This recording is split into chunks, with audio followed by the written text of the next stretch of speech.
You will receive one roof. The set also includes a rubber hammer and 4 pins with ropes. You will also receive an aluminum tent frame. Now we will show you how to assemble the tent. Put the roof onto the tent frame. Pull the structure up until it locks into the hole. Repeat it for all 8 locking mechanisms. Keep in mind that the system includes a height adjustment mechanism with 4 levels. Attach all straps to the frame.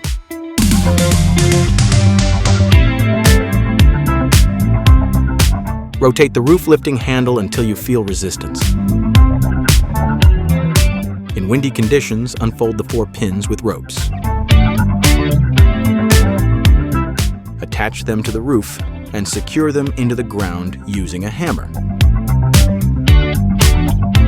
If you cannot use ground pins, you can purchase additional weights. Your tent is ready. Thank you for watching.